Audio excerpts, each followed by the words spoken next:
Hello everyone. Today I just want to remind us about the dangers of these things, lithium polymer batteries. They're actually pretty dangerous. They're like bombs in the house, so we should be very careful with these. And in this video series, I'll give information on every step in their care. So this video is just going to focus on handling and storage. Let's start with storage. Whether it is single cell battery or it is multiple cells in series, they should always be handled with great care. They should always be stored in a fireproof case. Like, many people say don't use metal, but if you're going to use a metal tin like this right here, you just make sure the battery cannot short circuit. So you could just do like I did here, put tape all over the connections of the battery to make sure they cannot short out on the metal case, because that will start a fire. So you have been warned. Also, these batteries here must not be dropped or subject to any kind of deformation or damage. If that happens, put the battery in an isolated area for observation. Because if that happens, even a small battery and a small dent could become a problem. So always make sure. If it seems stable, you can most likely put it back to service, but under observation. If it becomes risky or unstable, you might need to recycle it. But if it's working just fine and nothing's changed, you can continue using that. Also, when storing these batteries inside the case, they should fit. Like, this doesn't fit. So, let me just show you what I mean would definitely not fit. Oh god, he has another one. Like this, that clearly does not fit completely inside the case, and I can't close it off. So, make sure the battery fits in the case you're storing it in. And also, don't store them fully charged. Not even for a week, because that will be a problem. It will degrade the battery's performance, and it's a safety hazard. Always store these batteries in a moderately charged state. For example, 3.8 volts. The range itself is 3.7 to 3.85 volts, but the most ideal voltage would be 3.8 volts. This is very important, as this is like about 50% charge in the battery, and this will keep the self-discharge rate very low, and also keep the battery from having very major performance loss from strain, and also that reduces the compromise of safety. Some people say the self-discharge rate will be even lower when it's empty, and the reason we don't store it empty is because there is no way to completely eliminate that self-discharge rate. This is very important, because if the battery has a self-discharge rate and it's continuous, it will eventually self-over-discharge. That's why we store it at this moderate voltage, because it keeps it minimized, while also not risking this over-discharging problem. Also, we have the battery here. If it's a multiple series cell, that means 3.8 volts per cell.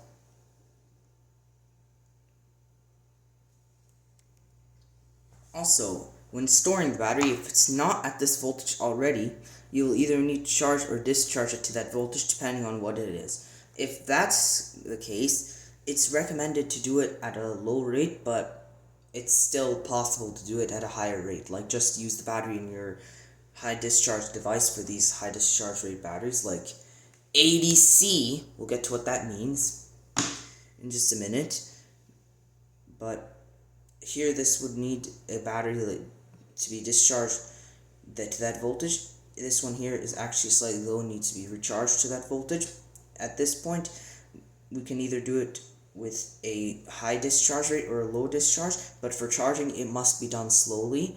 It should never exceed 1 C, or 1 times capacity of the battery, because the C rating here is very important for using the battery, whether you're charging or discharging. it should never be more than 1C, so it should always be never more than the capacity of the battery.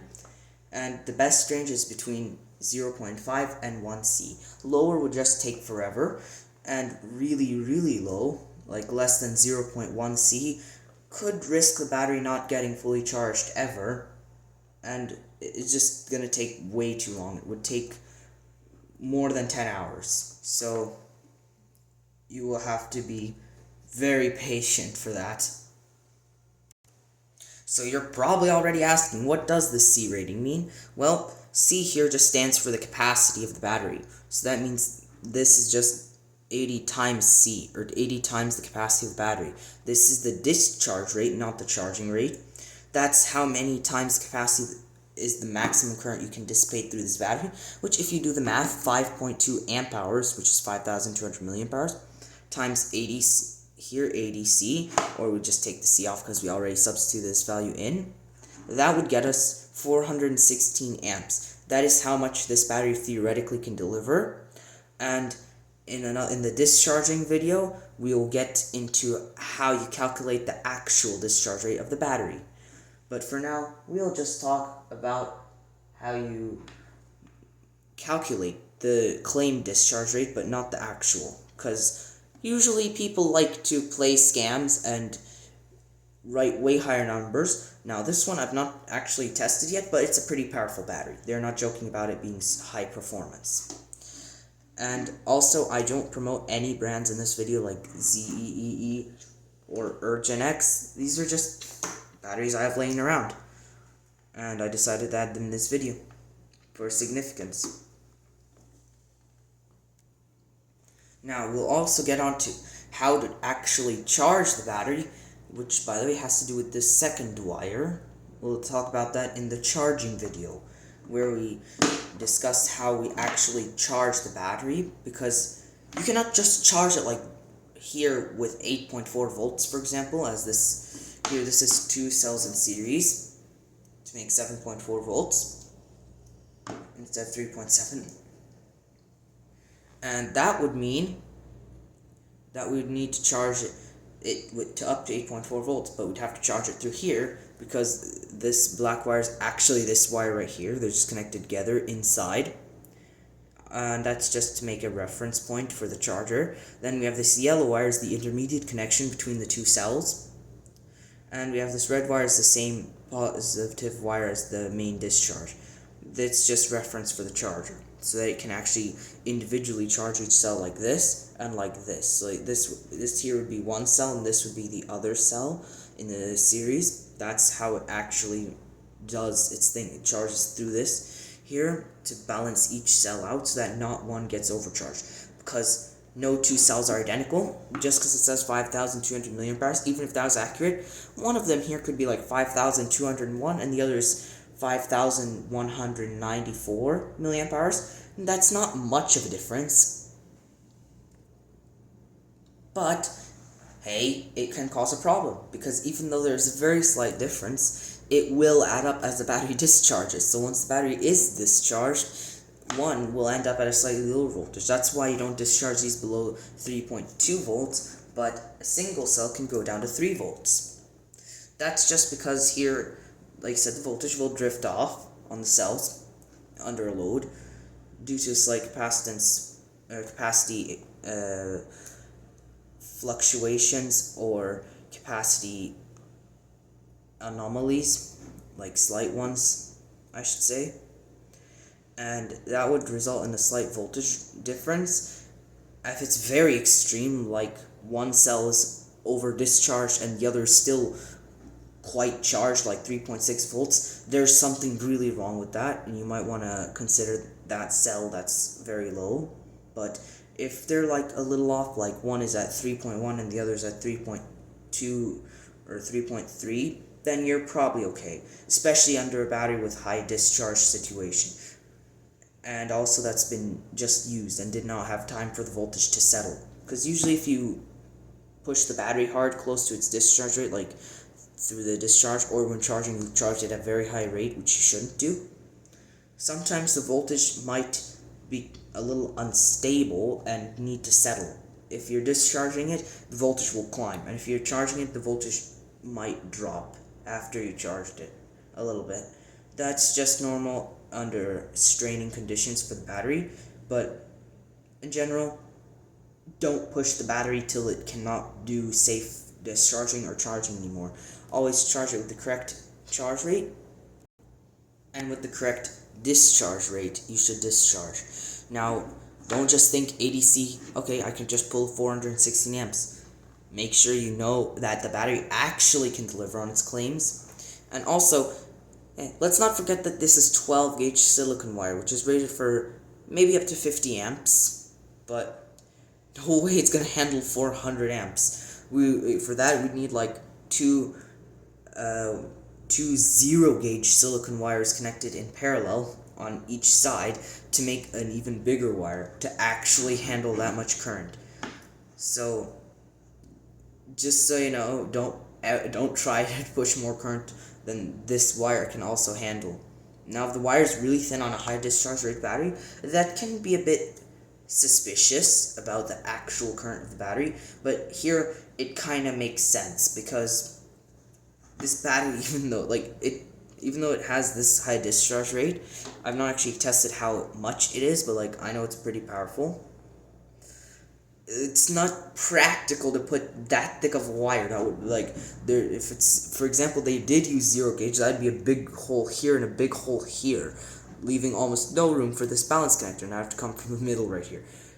And that would also not fit in an RC car, because this is meant for RC cars. I use it for my DIY RC car, and it's quite a big battery for that. Most of them use not even half the capacity. Oh wait, what did I just see? Warnings! Exactly, let's make sure we read all these. Never charge battery unattended while charging. Never leave them unattended while charging. That is a big thing. Many people don't take that seriously, and then they complain that the battery set their house on fire. They should definitely be cautious. Never expose it to direct sunlight.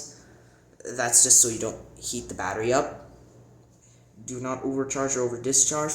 That is a very dangerous thing. Over-discharging will ruin the cells, but overcharging is probably the best way to detonate one of these batteries in a very scary explosion. So just don't do it. Do not reverse charge or reverse connect. Do not short circuit. Improper usage can cause explosion and fire. Keep away from children.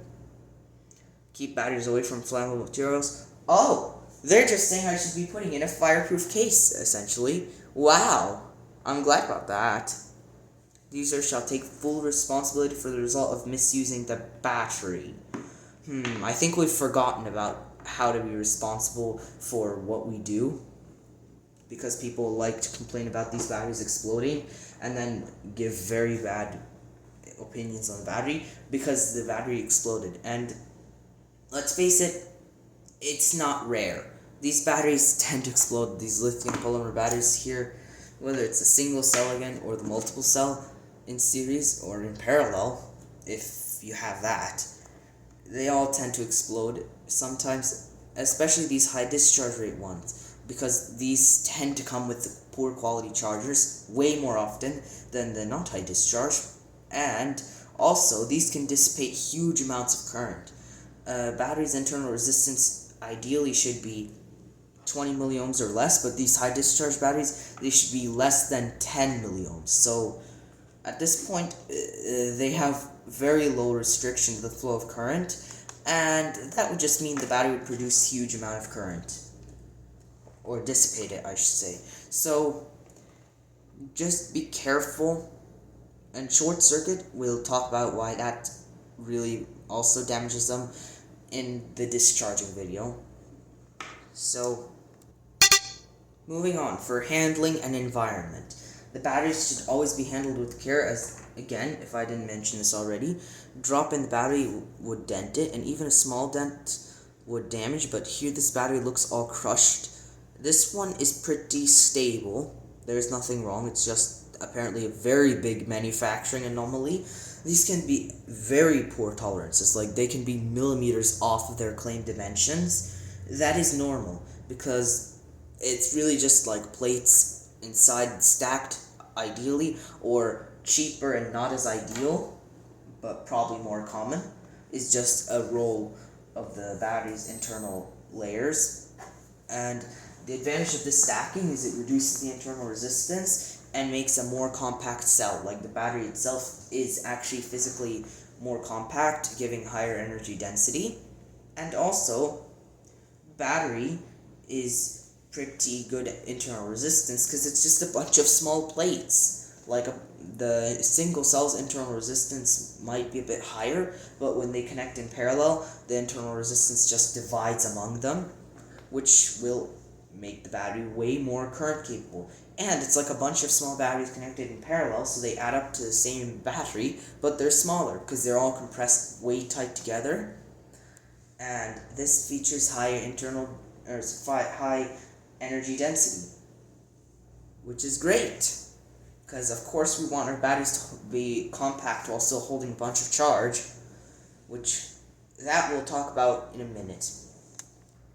Also, battery environment should not be like very humid, and it should also be not hot. It should ideally be between 68 and 77 degrees Fahrenheit.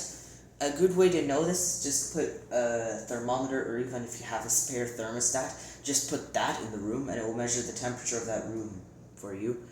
And then you'll get an idea of what the temperature is like in that room. You could also put a humidity sensor if you're really fancy, because humidity will damage these batteries. Because not only does it feature slight conductivity, so it slightly discharges the batteries faster, these batteries should not be exposed to water. That will not be good. But the only time they should, or they could, I should say, because it's not the best way to do this, is when you're discharging the battery to 0 volts so you can dispose of it, because it's like puffed up. Now you have to dispose of it.